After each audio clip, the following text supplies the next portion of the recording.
গ্রাম থেকে বের হয়ে গেলাম শহরের উদ্দেশ্যে। একটাই লক্ষ্য আমার, পড়াশোনাটা শেষ করে ভালো একটা চাকরি করে জীবনটাকে গুছিয়ে নেব। কারণ ছোটবেলায় মা বাবা দুজনকেই হারিয়েছি, এতিমখানায় বড় হয়েছি। যখন একটু বুঝতে শুনতে বুঝেছি তখন এতিমখানা থেকে বের করে দিয়েছে। তখন নিজের খরচ নিজে চালিয়েছি। জীবনযুদ্ধে হার না মেনে নিজেকে সঁপে দিয়েছি সব কিছুর মাধ্যমে। উদ্দেশ্য একটাই, শুধু পড়াশোনাটা শেষ করব। যার জন্য আমাকে যত কষ্টই করা লাগুক না কেন, আমি পড়াশোনাটা শেষ করবই। পকেটে কিছু টাকা আছে আর ভাবছি শহরে গিয়ে যে কোনো একটা কাজ খুঁজে নেব।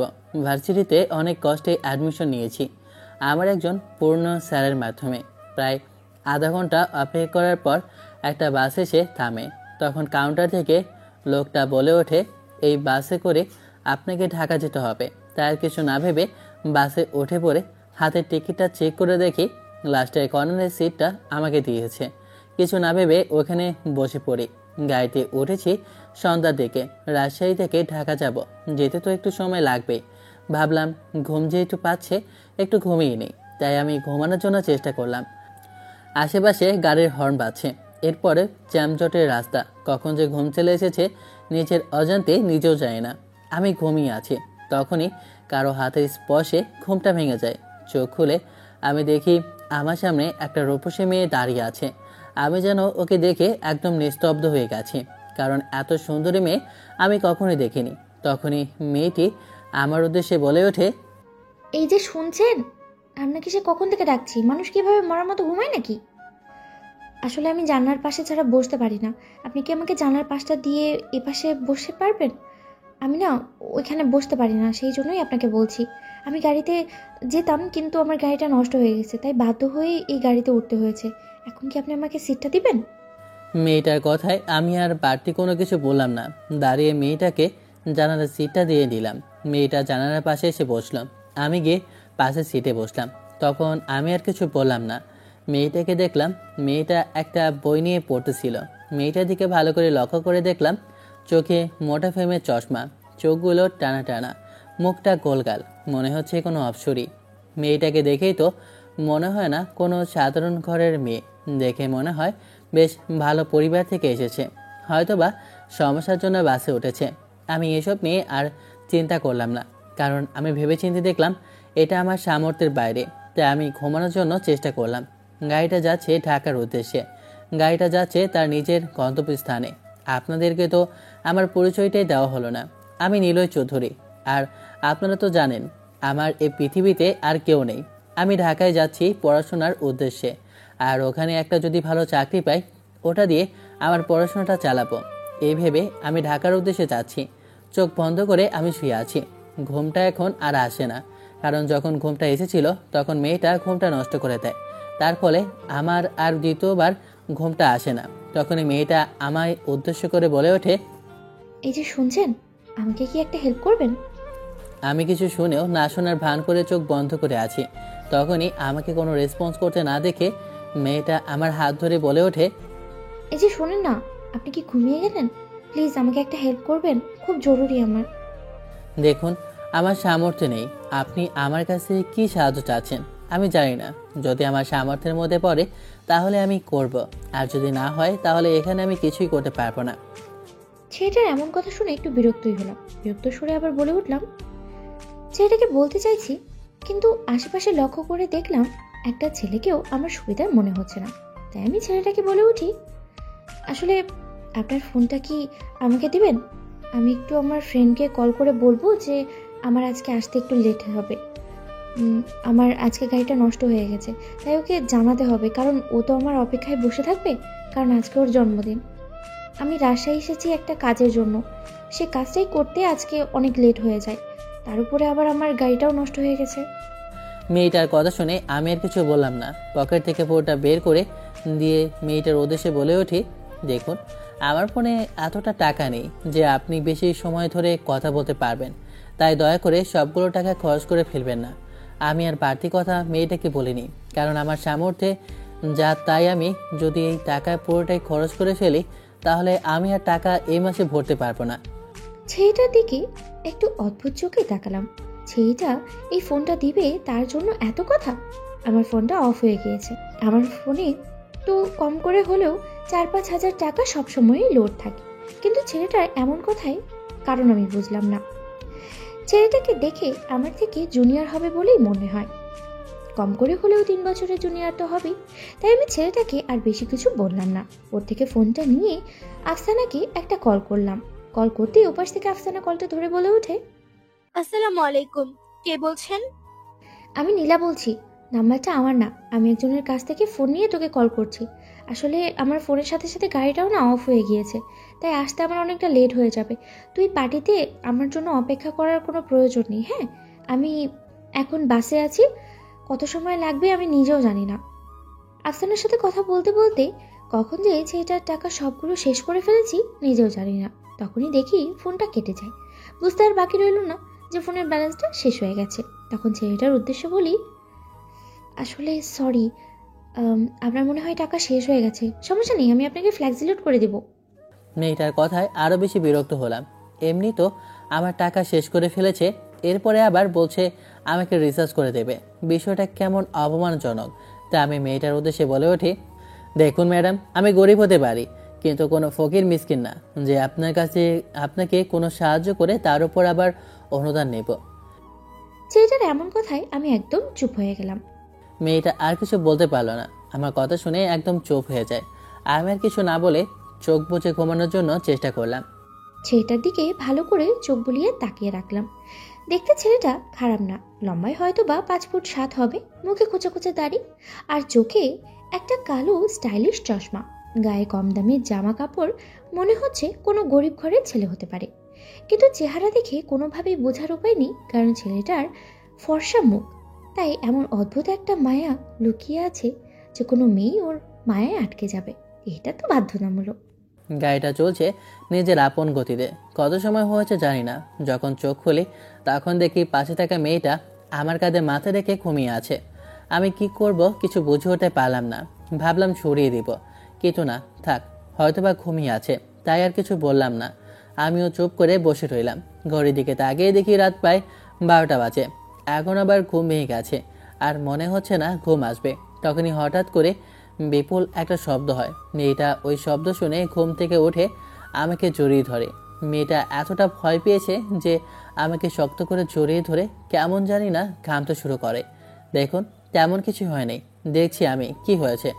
আপনি আমার শরীরটা ছাড়ুন। শব্দটা আচমকা হয়, আমি একটু বেশি ভয় পেয়ে গেছি, তাই নিজের অজান্তেই আমি ছেলেটাকে জড়িয়ে ধরি। তখনই আমি যখন অনুভব করলাম কাউকে জড়িয়ে ধরে আছি, তাই সাথে সাথে আমি ছেলেটাকে ছেড়ে দিয়ে নিজে স্বাভাবিক হওয়ার চেষ্টা করলাম। কি হয়েছে? সামনে গিয়ে ড্রাইভারকে জিজ্ঞেস করতেই ড্রাইভার বলে গাড়ির টায়ারটা পাংচার হয়ে গিয়েছে, তাই যাত্রী সবাইকে নামতে হয়েছে গাড়ি থেকে। তখন ড্রাইভার আর হেল্পার দুজন সহ নেমে গাড়িটা ঠিক করার চেষ্টা করছে। তখন বাসের যে ড্রাইভার ছিল উনি সবার উদ্দেশ্যে বলে ওঠে, গাড়িটা ঠিক করতে প্রায় ঘন্টা দুয়েক সময় লাগবে। এ সময়ের মধ্যে আমরা যেন কোথাও থেকে কিছু খেয়ে আসি। আশেপাশে তাকিয়ে দেখি কোথাও কিছু দেখছি না, কারণ আমরা একটা জঙ্গলের মাঝখানে ফেসে গিয়েছি। এখানে কোনো দোকানপাট কিছু দেখা যাচ্ছে না। দূর দূরান্ত থেকে কোথাও কিছু দেখতে পাচ্ছি না। কয়েকজন আমাদের সাথে যাত্রী দেখতে পেলাম, ওনারা নিজেদের কাছে যে আত্মীয় স্বজন আছে ওনাদের বাসার দিকে যেতে লাগলো। এভাবে এক একজনের সাথে কোথাও না কোথাও যেতে লাগলো। দেখলাম আমরা দুজন ছাড়া ওখানে আর কেউ দাঁড়িয়ে নেই। তখনই মেয়েটা আমার কাছে এসে বলে ওঠে, এই যে শুনছেন, আপনাকে একটা কথা বলতাম। আপনি আবার কি বলবেন? আচ্ছা বলেন, কি বলতে চান? না, আমি বলতে চাচ্ছি, আপনি কি এই রাজশাহী শহরে থাকেন? সেই জন্যই জিজ্ঞেস করলাম আর কি। হ্যাঁ, ছোটবেলা থেকে এখানে আমি বড় হয়েছি। কেন, কি হয়েছে? না, বলছিলাম যে এখানে তো আপনাকে ছাড়া অন্য আর কাউকে আমি জানি না, সেই জন্য আসলে। সেজন্য আসলে আবার কি? আপনি অর্ধেক কথা বলেন আর অর্ধেক কথা মুখে রাখেন। না মানে, তোমার কি এখানে কোনো আত্মীয় স্বজন নেই যে আমরা দুইজন ওখানে কিছুক্ষণ থাকবো? কারণ এই জঙ্গল আমার খুব ভয় লাগছে, সেই জন্য। এখানে আমাদের সাথে যারা এসেছে সবাই কিন্তু যে যার মতো চলে গিয়েছে, তাই আর কি বলছিলাম যে তুমি কি কোথাও যাবে নাকি? এখানে যাওয়ার মতো আমার কোনো ঠিকানা নেই। তার মানে কি এখানে তোমার কোনো আত্মীয় নেই? না, আমার কোনো আত্মীয় স্বজন বলতে কেউ নেই, আমি একা। তোমার কথা ঠিক আমি বুঝতে পারলাম না, তুমি একা মানে? এত কথা বলতে পারবো না, আমার কেউ নেই। আর গাড়ি যত সময় ঠিক না হয় অপেক্ষা করেন। ছেলেটা বড়ই অদ্ভুত। আমার কোনো কথার উত্তরই সে দিল না। ছেলেটা অনেকটা অদ্ভুত, কোনো কথার উত্তর দেয়ই না, আর কথায় কথায় রেগে যায়। আমি তার সিনিয়র, কিন্তু সে এতটা রেগে যায় যে মনে হয় সেই আমার সিনিয়র। পিছিয়ে ছেলেদের একটু রাগ বেশি থাকে, এটাই স্বাভাবিক, তাই আমি আর কিছু বললাম না। ড্রাইভারের কাছে গিয়ে জিজ্ঞেস করলাম আর কত সময় লাগতে পারে। তখন ড্রাইভার বলল আরও অনেক সময় লাগবে। তাই কি আর করব বুঝতেছে না। আমি দাঁড়িয়ে আছি, আশেপাশে কেউ নেই। যে জানি তো চলেই গিয়েছে। সামনে জঙ্গল, খুব ভয় লাগছে। তাই আমি ওই ছেলেটার কাছে গেলাম, গিয়ে বললাম, এই যে শুনছেন? ছেলেটা আমার কথার কোনো উত্তর না দিয়ে বসে আছে। কি ভাব দেখাই রে বাবা, এই ছেলেটা তো তেজ কোথা থেকে আসে? এই যে মিস্টার, শোনেন না প্লিজ, আমার খুব ভয় লাগছে। চলেন না জঙ্গল থেকে একটু সামনে গিয়ে হেঁটে দেখি কিছু পাওয়া যায় কিনা। আসলে খুব ক্ষুধা পেয়েছে আমার। আপনার ক্ষুধা লেগেছে, আপনি যান। আপনার ক্ষুধা লেগেছে, আপনি যান না। আমাকে কেন বলছেন? আমি যেতে পারবো না, আর আমার কাছে টাকা নেই। আমি গিয়ে যে কিছু খাবো। সমস্যা নেই, আমার কাছে আছে, আমি আপনাকে খাওয়াবো। কেন? আমাকে কি আপনার দেখে ভিক্ষুক মনে হয় যে আমি আপনার কাছ থেকে ভিক্ষা নেব আর তা খাবো? এমন করে কথা বলছো কেন? আমি তো এমনভাবে বলিনি। আসলে আমার বন্ধু ওসব করি বলেছিলাম আর কি। আমি তো আপনাকে ঠিক মতো জানিও না, তাহলে আপনি আমার কিভাবে বন্ধু হন? আর বয়সের দিক থেকে দেখে তো মনে হয় আপনি আমার থেকে কমপক্ষে হলেও 3-4 বছরের সিনিয়র হবেন। কেন? সিনিয়র হলে কি ফ্রেন্ডশিপ হয় না? সিনিয়র জুনিয়র কি কখনো বন্ধুত্ব হয় না নাকি? দেখুন, আপনার সাথে আমার কয়েক ঘন্টার পরিচয়। এই সময়ের ভিতরে আমাদের কোনো এখানে সম্পর্ক হয়নি। শুধু আপনি আর আমি দুজন একই জায়গায় গন্তব্যস্থানে যাওয়ার জন্য রওনা দিয়েছি, এতটুকুই, আর বেশি কিছু না। প্লিজ আমার সাথে চলুন না। আমার কিন্তু এই অন্ধকার রাতে একা জায়গায় খুব ভয় লাগছে। তার উপরে আবার আমার ফোনটাও বন্ধ হয়ে আছে, কি করে যাব? আপনার যাওয়ার ইচ্ছা হলে আপনি যান, আমি আপনার সাথে যেতে পারবো না। মেয়েটা আমার মুখে এমন সত্য কথা শুনে কেমন জানি না মেয়েটার মনটা খারাপ হয়ে যায়। আমি আর কিছু বললাম না। এমনিতেই মন মেজাজ ভালো নেই, কি করব কিছুই বুঝে উঠতে পারছি না। তার উপর এমন ন্যাকামোর কথা শুনে আমার তো মোটেও ভালো লাগছে না। ঢাকা গিয়ে কোথায় উঠবো, কি খাবো, কি করব, এসব নিয়ে চিন্তাই পাচ্ছি না। মেয়েটে পড়েছে নিজের ঝগড়া নিয়ে আর ঝামেলা নিয়ে, এসব ভাবছি। আর তার মধ্যে দেখলাম মেয়েটা কোথাও নেই। এখন কেমন জানি না নিজের বিবেকটাকে আর সামলাতে পারছি না।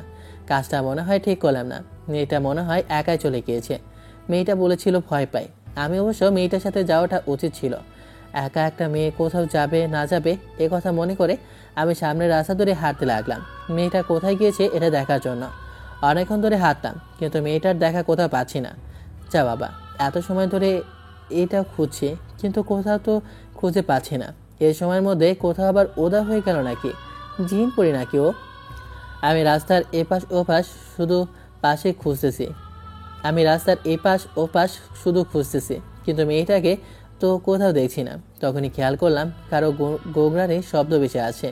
সামনের দিকে খেয়াল করে দেখি যে মেয়েটাকে কিছু লোক ধরে নিয়ে যাচ্ছে। তাই আমি দৌড়ে লোকগুলোর কাছে যেতে লাগলাম, কিন্তু ওদের ধরতে পারলাম না। লোকগুলো জঙ্গলের ভিতরে ঢুকে যায়। আমিও জঙ্গলের ভিতরে ঢুকে মেয়েটাকে খুঁজতে লাগলাম। কোথাও মেয়েটাকে খুঁজে পেলাম না। হঠাৎ কিসের জন্য একটা শব্দ শুনলাম। পাশে গিয়ে জঙ্গলের ভিতরে দেখলাম কয়েকজন মিলে কথা বলছে যে আজকে একটা মেয়েকে বলি দিবে। আমি জঙ্গলের ভিতরে ভালো করে ঢুকে দেখলাম একটা মেয়ে বাঁধা আছে। ভালো করে লক্ষ্য করে দেখি মেয়েটা আর কেউ না, ও আমার সাথেই বাসে একসাথে আসার সেই মেয়েটা। মেয়েটাকে ওরা বেঁধে রেখেছে। ওরা জঙ্গলের মানুষ, ওরা মনে হয় মেয়েটাকে বলে দিতে চায়, কিন্তু মেয়েটা তো যে কোনোভাবেই বাঁচাতে হবে। তখনই দেখলাম ওরা সবাই কি জানি আনতে সবাই একসাথে বের হয়ে যায়।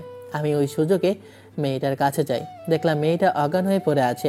আমি গিয়ে ওর হাতের বাঁধনটা খুলে ওকে কোলে করে নিয়ে সোজা দৌড়াতে লাগলাম। মেয়েটাকে নিয়ে দৌড়াতে দৌড়াতে এক সময় গভীর জঙ্গলের ভিতরে ঢুকে যাই। জঙ্গলের ভিতরে আসতেই খেয়াল করলাম এখন আমাদের কেউ পিছু করছে না। মেয়েটা অজ্ঞান হয়ে আছে। দেখলাম পাশে একটু পানি আছে। পানিগুলো নিয়ে মেয়েটার মুখে মারতেই মেয়েটা জ্ঞান ফিরে আসে। তখন এই মেয়েটা কান্না করতে করতে বলে ওঠে, প্লিজ প্লিজ আমাকে মেরো না, আমাকে তোমরা মেরো না, আমাকে তোমরা বলি দিও না। এই, আমি আপনাকে এখন উদ্ধার করে নিয়ে এসেছি, আপনার এখন কোনো চিন্তা নেই। মেয়েটা তো কান্নায় ভেসে যায়। আর মেয়েটা আমাকে জড়িয়ে ধরে কান্না করতে লাগলো। মেয়েটাকে সান্ত্বনা দিয়ে বললাম যে এখন আর কোনো সমস্যা নেই, আমরা এখন ওদের কাছ থেকে অনেকটা জঙ্গলের ভিতরে চলে এসেছি, কেউ আমাদেরকে আর খুঁজেও পাবে না। আমার খুব ভয় লাগছে, এখানে যদি বাঘ ভালুক চলে আসে তাহলে তো আমাদেরকে খেয়ে ফেলবে। আমার তো খুব ভয় লাগছে, আমার খুব ক্ষুধাও লেগেছে, আমি কিছু খাবো। আমাকে প্লিজ কিছু একটা এনে দাও না। আমার তো মনে হয় এখানে আমার নানার দোকান আছে, যে আপনাকে নানার কাছ থেকে নিয়ে কিছু এনে দিব। বা আমার শ্বশুর বাড়ি আছে, যে আমার শ্বশুর বাড়ি থেকে আপনার জন্য খাবার নিয়ে আসবো। এটা জঙ্গল, এখানে বাঘশিয়াল ছাড়া আর কিছুই পাওয়া যায় না। আমার ধমক শুনে মেয়েটা কান্না করে দেয়। তখনই মেয়েটার উদ্দেশ্যে বলে উঠি, এই মেয়ে চুপ করো। এমনিতে তুমি আমার সিনিয়র, বরঞ্চ তুমি আমাকে এইসব বলবে, কিন্তু আমি তোমাকে এইসব বলতে হচ্ছে। তোমার সব কিছু দেখি বাচ্চাদের মতো। এখন চুপচাপ করে আমার সামনের দিকে হাঁটা ধরো। আমার কথা শুনে মেয়েটা কিছু বললো না। মেয়েটা আমার পিছু পিছু হাঁটতে লাগতো। তখনই খেয়াল করলাম সামনে কিসে জানি বাতি চলছে। সামনে দেখো, কিসের মনে হচ্ছে গ্রাম না? ওটা মনে হয় গ্রাম। কথাটা বলে আমি ওখানে দৌড় দিলাম। মেয়েটাকে আমি পেছন থেকে অনেকবার ডাকলাম যে থামার জন্য, কিন্তু মেয়েটা আগে থেকেই দৌড়ে গ্রামের ভিতরে ঢুকে যায়। গ্রামের ভিতরে ঢুকেই দেখলাম একটা মধ্যবয়স্ক লোক ওই গ্রামটা পাহারা দিচ্ছে। তখন মেয়েটাকে দেখে কি জানি একটা শব্দ করে সাথে সাথে 10 থেকে 12টা লোক চলে আসে, মেয়েটাকে জিরাও করে ফেলে। তখন আমি সামনে আসতে আমাকেও লোকগুলো একসাথে ধরে। এরপর ওদের মাঝখান থেকে একটা বয়স্ক লোক বলে ওঠে, তোমরা কারা? তোমাদেরকে কখনো তো এই গ্রামে আর কখনো আমি দেখিনি। তোমরা কোথা থেকে এসেছো? লোকটার কথা কেমন জানি অদ্ভুত লাগছে আমার কাছে, তাই আমি বৃদ্ধ লোকটাকে কিছু উত্তর দেব তার আগে মেয়েটা নিজ থেকে বলে ওঠে, আসলে আমরা স্বামী স্ত্রী। আমরা এসেছিলাম ঘোরার জন্য, কিন্তু আমরা রাস্তা ভুলে এখানে চলে এসেছি। কিন্তু আমরা এখন রাস্তা খুঁজে পাচ্ছি না যাওয়ার জন্য। মেয়েটার কথা শুনে তো আমার রাগ হয়, কারণ মেয়েটা আমাদেরকে স্বামী স্ত্রী পরিচয় দিয়ে দেয়। তা আমি ওই লোকটার উদ্দেশ্যে বলি, আসলে আমরা দুজন রাজশাহী থেকে ঢাকা যাওয়ার উদ্দেশ্যে রওনা দিয়েছিলাম বাসে করে। মাঝখানে বাসটা থেমে যায়, সেজন্য আমরা বাস থেকে নেমে একটু হাঁটতে বেরিয়েছিলাম। এর মধ্যেই আমরা জঙ্গলের ভিতরে ঢুকে যাই আর রাস্তা বলে এখানে চলে আসি। মেয়েটা তাহলে আমাদেরকে মিথ্যা কথা বলেছে। তোমরা স্বামী স্ত্রী না। এই মেয়ে, তুমি মিথ্যা কথা কেন বলেছো? আসলে আমার খুব ক্ষুধা লেগেছে, তাই আমার খাবার খাওয়ার খুব প্রয়োজন। সেই জন্যই আমি আপনাদেরকে একটা কথা বলছি, যেন তাড়াতাড়ি আপনারা আমাকে খাবারটা দেন। মেয়েদের আসলে হাঁটুর নিচে বদি থাকে, ওরা খাবার খাবে, এরপরে বাকি কিছু, মানে ওরা খাওয়া ছাড়া আর কিছুই বোঝে না। তোমরা একে তো স্বামী স্ত্রী না, এর ওপরে আমাদের গ্রামের মধ্যে এসেছো। আমাদের গ্রামের মধ্যে একটা রীতি আছে, অপরিচিত কেউ যদি আমাদের গ্রামে আসে আর যদি তারা বিবাহিত না হয়, তাহলে কিন্তু তাদের শাস্তি হচ্ছে মৃত্যুদণ্ড। নে, এবার ঠেলা সামলা। আমি তো ওই সময় ঠিক কথাটাই বলেছিলাম। কে বলেছে যে এটাকে এত পণ্ডিতিগিরি করার জন্য স্বামী স্ত্রী বলেছি? এতে ছেলেটার মাথা ব্যথা কোথায় এসেছে? হ্যাঁ, আমি কোথাও কম আছে নাকি যে কথা বললেই ছেলেটার প্রেস্টিজের মধ্যে লেগে যাবে? এখন তোমাদের মধ্যে দুটো অপশন আছে, হয়তো তোমরা দুজন বিয়ে করো আমাদের এখানে, আর না হয় তোমাদের দুজনকে মেরে ফেলা হবে। এখন তোমাদের কাছেই সবকিছু। আমি তো কথাটা বলে ফেঁসে গেলাম। এখন তো মনে হচ্ছে মেয়েটা যা বলেছিল ওই কথার মধ্যে থাকাটা বুঝেছিল। এখন কি করবো বুঝে উঠতে পারছি না। মেয়েটা তো কান্না করে দিল। মেয়েটা কান্না দেখে তখন বৃদ্ধ লোকটা বলে ওঠে, তোমাদের বিয়ে তবে এইটাই আমার শেষ কথা। তোমরা ওদের দুজনকে নিয়ে যাও। যদি লোকটার কথা শুনে আমাদের দুজনকে নিয়ে যায়, এরপরে আমাদের দুজনকে বউ আর জামাই সাজিয়ে একটা বিয়ে ঘরে নিয়ে যায়। এরপরে ওদের রীতি অনুযায়ী আমাদেরকে বিয়ে দেওয়া হয়। এরপর আমাদের দুজনকে একটা কক্ষের মধ্যে রেখে বাইরে তালা দিয়ে এরপর ওরা ওখান থেকে চলে যায়। যাওয়ার আগে মেয়েটার জন্য অনেকগুলো খাবার দিয়ে চলে যায়। মেয়েটা তো খাবারগুলো পেয়ে পাগলের মতো আগে খেতে লাগলো। এমন অবস্থায় মেয়েটা যে কি করে খাচ্ছে আমি বুঝে উঠতে পারছি না। আর এত খাবার কিভাবে এক একটা মানুষ খেয়ে ফেলতে পারে? আমাকে একটু সাধলও না। ও সরি, সব খাবার তো আমি খেয়ে ফেলেছি। আর আমি তো ভুলেই গিয়েছিলাম, আমাদের এখন বিয়ে হয়ে গেছে। আমরা তো এখন স্বামী স্ত্রী। এখানে যা হয়েছে তা ভুলে যান। আর আপনি আমার সিনিয়র, আমি আপনার জুনিয়র হিসাব করে এখানে যা হয়েছে তা সব কিছু ভুলে যাই ভালো। সেটার কথা আমি কিছুই বুঝলাম না। ভুলে যাওয়ার মানে? আমাদের বিয়ে হয়েছে তো কি করে ভুলে যাব? এটা একটা দুর্ঘটনা মাত্র। এখানে আমাদের কারোরই কিছু করার ছিল না। ওরা আমাদেরকে জোর করে বিয়েটা দিয়ে দিয়েছে। আমরা সকাল হলে এখান থেকে চলে যাব। তাই আমরা খাটের উপরে ঘুমিয়ে তাই আপনি খাটের উপর ঘুমিয়ে পড়ুন, আমি নিচে ঘুমাচ্ছি। কথাটা বলে আমি নিচে শুয়ে পড়লাম। দেখলাম মেয়েটা অনেকক্ষণ আমার দিকে তাকিয়ে রইল। এরপর মেয়েটা কিছু না বলে খাটের ওপর শুয়ে পড়ল।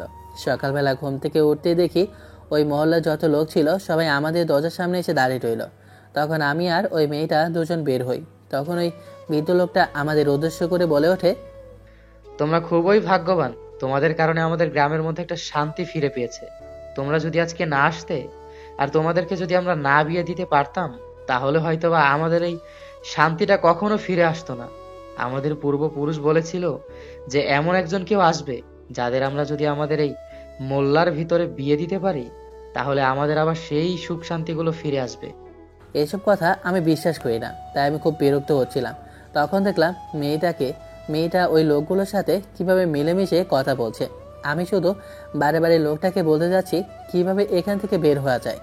আমার এমন দুশ্চিন্তা হতাশা দেখে তখন আমার দিকে তাকিয়ে বৃদ্ধ লোকটা হেসে বলে ওঠে, তোমার চিন্তার কারণটা আমি জানি, কিন্তু তুমি এতটুকু জেনে নাও, এই মেয়েটাই কিন্তু তোমার জীবন সঙ্গী হবে। তুমি এ কথা মানো আর বা না মানো, একদিন তোমাকে অবশ্যই মানতে হবে। তোমার বাইরে যেতে চাচ্ছ, তো আসো, আমি তোমাদের বাহিরের পথটা দেখিয়ে দিচ্ছি। বৃদ্ধের কথা শুনে একটু অবাক হলাম আমি, যখন শুনলাম আমাদেরকে এখান থেকে বের হওয়ার রাস্তা উনি খুঁজে বের করে দিয়েছে। তাই আর কিছু বললাম না, লোকটার সাথে সাথে যেতে লাগলাম। তখন লোকটা একটা দরজা খুলে দেয়। দরজা খুলতে দেখলাম সোজা বরাবর রাস্তা দেখা যায়। তখন বৃদ্ধ লোকটা আমাদের দুজনের উদ্দেশ্যে আওনায় হাত বাড়িয়ে বলে ওঠে, দুজনকে আশীর্বাদ করছি, তোমরা দুজন ভালো থেকো, সুখে থেকো। আমি জানি তোমাদের মিল একদিন হবেই। আর সোজা রাস্তায় চলে যাও, ওখান থেকে তোমরা বাস পেয়ে যাবে। এটা আমাদের গুপ্ত রাস্তা, এই রাস্তাটা আমরা কাউকেই দেখাই না। তোমরা হচ্ছে আমাদের শান্তির দূত, তাই আমার মতো তাই আমরা তোমাদেরকে রাস্তাটা দেখানোর তাই আমার তোমাদেরকে রাস্তা দেখানোর আমাদের কর্তব্য। আমার খুব অসহ্য লাগছে লোকটাকে। আরও কিছু কথা বলে ওখান থেকে চলে যায়। আমি আর মেয়েটা দুজনে ওই রাস্তা দিয়ে সোজা হাঁটা ধরি। প্রায় 10 মিনিট হাঁটার পর একটা বাস স্টেশনের সামনে এসে আমরা দাঁড়াই। আমি পেছনে তাকিয়ে দেখি গেটটা ওধাও। কি আজব একটা কাণ্ড! দেখেছো গেটটা কোথায় জানি হারিয়ে গেল? দেখেছো এই পুরো মহল্লা কিন্তু আজব, তাই না? আচ্ছা, আমি এত সময় ধরে তোমার সাথে কথা বলছি, কিন্তু তুমি আমার সাথে কথা বলছো না কেন? দেখুন, আমার কথা সোজাসুজি শুনে নিন। আপনি এত সময় ধরে যা হয়েছে সব কিছু ভুলে যান। এখন থেকে আপনি আমাকে চেনেন না, আমিও আপনাকে চিনি না। তাই আপনি আপনার রাস্তায় যান, আমি আমার রাস্তায় যাই। আমাদের বিয়ে হয়েছে, তুমি আমার স্বামী, তাই তুমি যেখানে যাবে আমি তো সেখানেই যাব। আপনাকে একবারই আমি বলেছি যে আমি আপনার স্বামী না। এত সময় যা হয়েছে তা একমাত্র দুর্ঘটনা, এছাড়া আর অন্য কিছু না। সেটা দুর্ঘটনা কি করে হলো? সবকিছু তো তোমার জন্যই হলো। আমি কি একবার বলেছি যে আমরা স্বামী স্ত্রী নয়? সমৃদ্ধ নিজে নিয়ে বলেছো, আর বিপদ তো তুমি নিজেই নিয়ে এসেছো, আমি তো আনিনি। এত কথা আমি বলতে পারবো না। আপনি যদি এখানে থাকার ইচ্ছা হয় তাহলে থাকেন, আমি গেলাম। একটা বাস এসেছে, আমি বাসে উঠে পড়লাম। মেয়েটাকে দেখলাম ওখানে দাঁড়িয়ে রইল। আমার কিছু বললাম না, বাসটা যেতে লাগলো নিজের গন্তব্যস্থানে। তখন হেল্পারকে জিজ্ঞেস করলাম যে বাসটা কোথায় যাবে। এরপর পরে বাসটা জল সোজা গিয়ে ঢাকায় যাবে, তাই আর কিছু বললাম না। বাসে বসে পড়লাম। ওরা সকালবেলা কিছু খাবার দিয়েছিল, ওই খাবার খেয়েছি, তাই পেটে এতটা ক্ষুধা নেই। ঢাকায় আস্তে আস্তে প্রায় দুপুর হয়ে গিয়েছে। বাস থেকে নেমে কাঁধের ব্যাগটা ঝুলিয়ে হাঁটতে লাগলাম। প্রথমত এখান থেকে সোজা যেতে হবে আমার ভার্সিটির কাছে, তাই একটা রিক্সা নিয়ে ভার্সিটির নাম বলতেই রিক্সাওয়ালা আমাকে ভার্সিটির সামনে নামিয়ে দিয়ে যায়। এখন এখানে আশেপাশে কোথাও একটা রুম নেওয়া লাগবে, সেটা ভেবে আমি রুম খোঁজার জন্য বের হলাম, কিন্তু কোথাও রুম পেলাম না। কেউ ব্যাচেলার রুম ভাড়া দেয় না, তার ওপর যত ভালো রুম আছে সবগুলো রুমের ভাড়া অনেক টাকা চায়, কিন্তু আমার পকেটে এত টাকা এখন নেই। হাঁটতে হাঁটতে হঠাৎ করে একটা পোস্টার চোখে পড়লো, ওখানে লেখা আছে রুমমেট নেওয়া হবে। তাই ওখানে ওই কন্ট্যাক্ট নাম্বারে একটা কল করি, কিন্তু আফসোস আমার ফোনে ব্যালেন্স নেই, তাই কি করব বুঝতে পারছি না। হঠাৎ করে দেখি আমার ফোনে ব্যালেন্স চলে আসে। প্রথমে একটু অবাক হলাম, পরে আর এত কিছু না ভেবে আমি ওই নাম্বারে কল করি। কল করতে ওপাশ থেকে একটা ছেলে কলটা ধরে বলে ওঠে, হ্যাঁ, কে বলছেন? আসলে আপনি একটা টুলেট লাগিয়েছিলেন যে আপনার রুমমেট প্রয়োজন। আসলে আমি একটা রুম খুঁজেছিলাম, তাই আপনাকে কল করেছি। আসলে রুমমেটের আমার প্রয়োজন হয় না, আমি একাই থাকি। কিন্তু একটাই সমস্যা, আমার একা থাকতে ভালো লাগে না, বিধায় একজন ভালো রুমমেট খুঁজতেছিলাম। কিন্তু আপনি কে, আপনি কি করেন সেটা তো আমাকে জানতে হবে। আপনি এক কাজ করেন, আপনি 3 নম্বর রোডের 4 নম্বর বাড়িটার কাছে গিয়ে আমাকে একটা কল করেন। আসলে ভাইয়া, আমি এই শহরটাতে নতুন এসেছি, আমি রাজশাহী থেকে এসেছি। কিন্তু এখানে ওঠার মতো কোনো জায়গা পাচ্ছিলাম না। রুম খুঁজতেছিলাম, কিন্তু ওগুলোর অনেক টাকা চায়। আমার কাছে এত টাকা নেই। এরপরে ব্যাচেলার, অনেকে রুম দেয় না। তাই আমি বাধ্য হয়ে আপনাকে কল করেছি, কিন্তু আমি ওই জায়গাগুলো ঠিকমতো চিনি না। আমি এখন একটা আম, স্টেশনের সামনে দাঁড়িয়ে আছি। ওই স্টেশনটার নাম হচ্ছে ফায়ার স্টেশন। ও আচ্ছা, তাহলে আপনি ঢাকা শহরে নতুন। ঠিক আছে, আপনি ওখানে দাঁড়ান, আমি এখনই আসছি। কিছুক্ষণ পর খেয়াল করলাম একটা ছেলে বাইক নিয়ে আমার সামনে আসলো। ছেলেটাকে দেখে মনে হয় খুবই বড়লোক ছেলে, কিন্তু রুমমেট কেন নেবে বুঝে উঠতে পারছি না। তখন ছেলেটা আমার সামনে এসে বলে ওঠে, তুমি কি আমাকে কল করেছিলে? হ্যাঁ, আসলে আমি আপনাকে কল করেছি। আচ্ছা ঠিক আছে, আমার সাথে চলো, আগে একটা রেস্টুরেন্টে যাই, এরপর খাওয়া দাওয়া করতে করতে না হয় কথা বলা হবে। না, আসলে আমার খাওয়া দাওয়া এখন করার প্রয়োজন নেই। আপনি যা জিজ্ঞেস করার এখানেই করেন।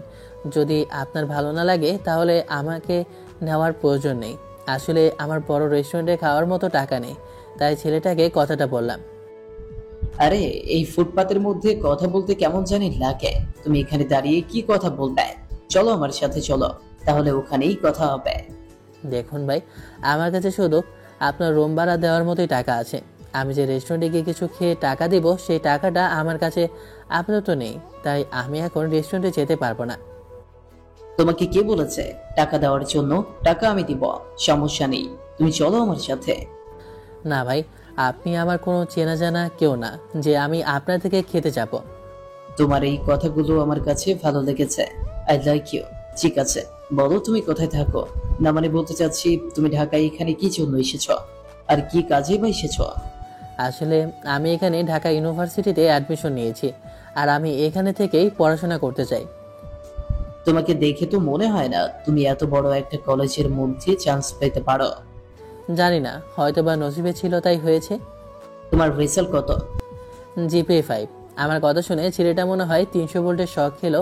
তখন ছেলেটা বলে ওঠে, তোমার মতো ছেলে তো আমার প্রয়োজন। সারাদিন বাবা মায়ের টাকা পয়সা উড়াইয়া শেষ কইরা ফালাই, পড়ালেখা তো কিছুই করি না। যতগুলো ছেলে মেয়েদের সাথে আমি দেখেছি সবগুলোই হচ্ছে ভণ্ড আর নষ্ট, সবাই গাঞ্জটি পোলাপান। কোনো একটা ভালো ছেলে মেয়ের সাথে আমি আজ পর্যন্ত মিশতে পারলাম না। তোমার কথাবার্তা আর তোমার আচরণ দেখে মনে হচ্ছে তুমি খুবই ভালো একটা ছেলে, এবং ট্যালেন্ট তোমার মধ্যে ভরপুর আছে, তোমার অ্যাটিটিউড বলে দিচ্ছে। আমি হচ্ছে ঈশান, আর তোমার সাথে একই ইউনিভার্সিটিতে পড়ি, এমনকি আমিও ফার্স্ট ইয়ার, এমনকি আমরা দুজন সেম ক্লাস। এবার বলো, আমরা কি ফ্রেন্ড হতে পারি নাকি হতে পারি না? আমি ভালো মানুষদের সাথে ফ্রেন্ডশিপ করতে পছন্দ করি, খারাপের সাথে না। কারণ আমি খারাপকে ঘৃণা করি আর ভালোকে আপন করি। আমি তো ওইটাই চাই, আমি ভালো মানুষের সাথে থেকে ভালো হতে চাই। আমি ওইসব খারাপ কাজ থেকে বিরত থাকতে চাই, কারণ আমি এখন বুঝতে পারছি যে ওগুলো শুধু অন্ধকার ছাড়া কিছুই নয়। আমার বাবা মামার জন্য খুবই দুশ্চিন্তা করে, আমি আর চাই না আমার বাবা মাকে আমি কষ্ট দিতে। ছেলেটার মুখে এই কথা শুনে আমি নরম হয়ে যাই। তাই আমি ছেলেটাকে আর না করতে পারলাম না, কারণ এই একটা জিনিসই যে আমার দুর্বলতা। ঠিক আছে, তুমি যদি আমার মতো চলতে পারো তাহলে সমস্যা নেই ফ্রেন্ড। তাহলে এখন চলো, আমি তোমাকে আমার পক্ষ থেকে ট্রিট দিব। মনে করো এটা নতুন বন্ধু হিসেবে। এখন চলো দুজন আগে রেস্টুরেন্টে যাই। আমি আর কিছু বললাম না, আমিও ঈশানের সাথে বের হয়ে যাই। তখন ঈশান বাইকটা স্টার্ট দিয়ে একটা রেস্টুরেন্টে নিয়ে যায়। ওখানে গিয়ে খাওয়া দাওয়া করে আমি ঈশানের সাথে ওর বাসাটায় যাই। বাসাটায় গিয়ে দেখি অনেক বড় বাসা। এটা দেখে মনে হচ্ছে যে ঈশান অনেক ধনী পরিবার থেকে এসেছে, তাই তো এত বড় একটা বাসা নিয়েছে। ভাই, এত বড় বাসা কত করে ভাড়া? ওই তো বেশি না আব্বু, প্রতি মাসে 30,000 করে শুধু বাসা ভাড়া দেয়, এর বেশি না। কথাটা শুনে আমার হার্ট অ্যাটাক হওয়ার মতো অবস্থা হয়ে গেল, কারণ 30,000 টাকা তো আমার পুরো 1 বছরের খরচের থেকেও বেশি মনে হচ্ছে। ভাই, তাহলে ধন্যবাদ, আমাকে এই বাসায় আর থাকতে হবে না, কারণ আমি এত টাকা তো দেবার চিন্তা তো দূরে থাক, কথাও ভাবতে পারি না। এই ছেলে, তোমাকে কি আমি একবারও বলেছি যে তুমি এখানে বাসা ভাড়া দিবে? তুমি আমার বন্ধু, তাই তুমি আমার সাথে থেকে পড়াশোনা করবে, এটাই বেস্ট। আর আমাকে মাঝে মাঝে পড়া বুঝিয়ে দিবে, এটা ছাড়া আর অন্য কিছু না। আমি বাসা থেকে যেতে চাইলাম, কিন্তু ঈশানের অনেক জোরাজুরির কারণে ওর সাথে থাকতে হলো। ও শর্ত চড়িয়ে দিল যে বন্ধুত্ব যদি রাখতে হয় তাহলে ওর সাথেই থাকতে হবে। যেহেতু আমরা ভালো একজন বন্ধু, তাই এখন থেকে যদি তুই ছাড়া অন্য কিছু বলিস তাহলে কিন্তু তোর মাথা ফাটিয়ে আমি ডুবডুবি খেলবো। কি আর করার, আমি ওর কথা মেনে নিলাম। বাসাটা দেখলাম এতটা গোছানো নেই, তাই আমার মনটা ভালো লাগলো না। তাই মনের মতো হবে, তাই ঈশানকে বললাম, বাসাটা কিন্তু সুন্দর করে গোছানো নেই, এটা গোছাতে হবে। আরে ভাই, আমি তো বাসা গোছাতে পারি না, তাই তো এমন এলোমেলো হয়ে আছে।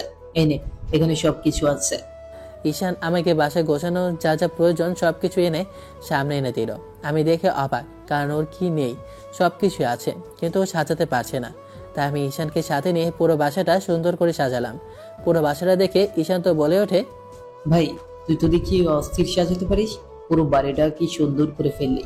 আমি তো দেখে অবাক হয়ে গেলাম, আসলে আমাকে দিয়ে কোনো কাজই হবে না। আমি মনে করি এখন থেকে বাইরে না খেয়ে আমরা বাসাতেই রান্না করতে পারি।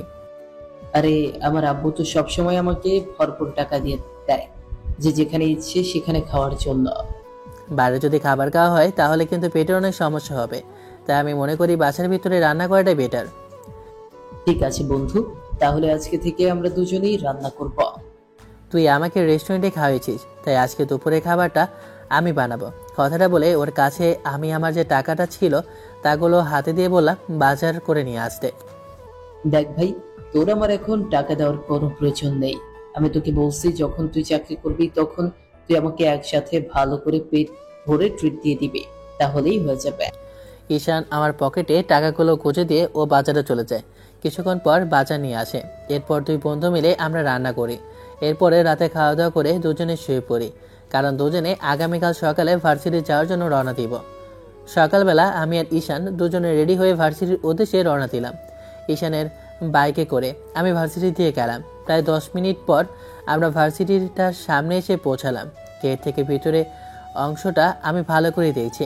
ক্যাম্পাসটা অনেক সুন্দর। আমি দাঁড়িয়ে ক্যাম্পাসটা দেখতেছিলাম। তখন ঈশান আমার উদ্দেশ্যে বলে ওঠে, কিরে, এখানে দাঁড়িয়ে আছিস কেন? চল ভেতরে আয়, ভেতরে আয়। ভেতরে না আসলে কি পুরো ক্যাম্পাসটা ভালো করে ঘুরে ঘুরে দেখতে পারবি নাকি? ঈশানের কথায় আমরা দুজনে ক্যাম্পাসের ভিতরে ঢুকে পড়ি। এরপর দুজনে একসাথে ক্যাম্পাসটা ঘুরে ঘুরে দেখছিলাম। অবশ্যই, এ থেকে অনেক বড় বড় ইউনিভার্সিটিতে আমি পড়েছিলাম, কিন্তু বেশি দিন আমার কাছে ভালো লাগেনি। ওই যে সঙ্গদোষ, কখনো ভালো ছেলে খুঁজে পাইনি। যা পেয়েছি সবগুলো পেয়েছি একটা নেশা করার গাঞ্জাখোর। কথায় আছে না, ভালোর সাথে চললে ভালো হয় আর খারাপের সাথে চললে খারাপ হয়, এটাই বাস্তব। তুই শুনলে অবাক হবি, এই ভার্সিটিটার যে মালিক, এমনকি তার মেয়ে এই ভার্সিটির প্রিন্সিপাল, এমনকি আমাদের প্রিন্সিপাল। যোগ্যতা আছে তাই হয়তো বা প্রিন্সিপাল হয়েছে। আর তার বাবার ইউনিভার্সিটি হতে সমস্যা কি? আর আমাদের এসব নিয়ে মাথা ব্যথা কি? আমরা এখানে এসেছি পড়ার জন্য, ব্যাস এতটুকু হলেই আমাদের চলবে। এমনকি আমাদের প্রফেসর। আরে ভাই, আমি এই কলেজে তোর সাথে প্রথম এসেছি, এর আগে আমি কখনো আসিনি। আমি তো এখানে অ্যাডমিশন নিয়েছি প্রায় 3 মাস হয়ে গেছে, কিন্তু এই যে খাই দাই আর ঘুমাই, এছাড়া ক্যাম্পাসে আমি আসি আর যাই, ক্লাস করি না। তোর কথা বুঝলাম না, এত ঘুরে ফিরে না বলে সরাসরি বলতো কি বলতে চাস। আরে ভাই, আমি বলতে চাচ্ছি যে আমাদের প্রিন্সিপাল ম্যাম, উনি কিন্তু এখনো বিয়ে করেনি। আর তুই শুনলে অবাক হবি, ওনার বয়স কিন্তু আমাদের থেকে বেশি না, মাত্র 3-4 বছরের সিনিয়র হবে। হয়তো অনেক ট্যালেন্টেড স্টুডেন্ট ছিল, তাই হয়তো বা এখানে এসে পৌঁছেছে, তাতে ক্ষতি কি? ক্ষতি আছে বলেই তো তোকে আমি বলছি, কারণ আমাদের প্রিন্সিপাল যে ম্যাম, ওনাকে দেখলে যে কোনো ছেলে তো ফিদা হয়ে যায়। সুন্দর জিনিস মানুষের কাছে ভালো লাগবে, এটাই স্বাভাবিক। এখানে ফিদা হওয়ার কি আছে? ভাই, তুই বিশ্বাস করবি না, আমাদের কলেজের সব থেকে সুন্দরী ম্যাম উনি। আর এমন সুন্দরী মেয়ে বলতে গেলে এক কথায় আমাদের পুরো ভার্সিটির আশপাশে 2-4টা ভার্সিটির মধ্যে তুই খুঁজে পাবি না। মেয়েটা এতটা অসম্ভব সুন্দরী, আমি তো নিজেও ওকে দেখে কতবার ক্রাশ খেয়েছি তার কোনো হিসাব নেই। কিন্তু কি করব বল, আমাদের দ্বারা তো এইসব কিসমের মেয়ে জুটবে না, তাই সব মাথা থেকে ছেড়ে ফেলে দিয়েছি। আমি আর ঈশান দুজনে গল্প করছিলাম ক্যাম্পাসের মধ্যে বসে। তখনই হঠাৎ করে একটা মেয়ে আমাদের মাঝে এসে বলে ওঠে, হাই, আমি শ্রাবণী, আর আমি এই ইউনিভার্সিটিতে একদম নতুন। আপনারা কি এখানে সিনিয়র?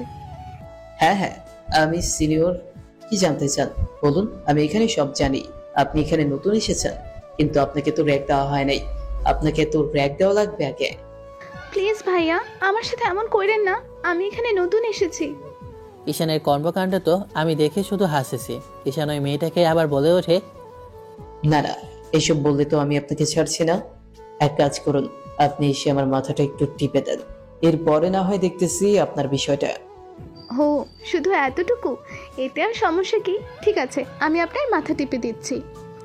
মেয়েটাকে দেখলাম ঈশানের মাথা টিপে দিচ্ছে, আর ঈশান তো মজা নিচ্ছে। তখনই দেখলাম দুটো সিনিয়র ভাই এসে ঈশানের উদ্দেশ্যে বলে ওঠে, কিরে, তোদের তিনজনকে তো মনে হয় আর কখনোই কলেজে দেখিনি। তোরা কি এখানে নতুন এসেছিস নাকি? হ্যাঁ ভাই, আমরা তিনজন এখানে নতুন এসেছে। কেন? র্যাগিং হবে। তুই জানিস না নতুনদেরকে আমরা প্রথম সময় কি করি?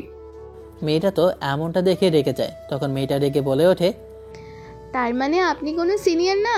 আমার সাথে এত সময় ধরে সিনিয়র হওয়ার ফাইজলামো করছেন? আপনিও আমার সাথে ফার্স্ট ইয়ারে প্রথম অ্যাডমিশন নিয়েছেন? ঈশান বেচারা তো দুই দিক থেকে একদম পড়ে গেছে মানকার চিপার মধ্যে। এখনও হ্যাঁ বলতে পারে না, না বলতে পারে না।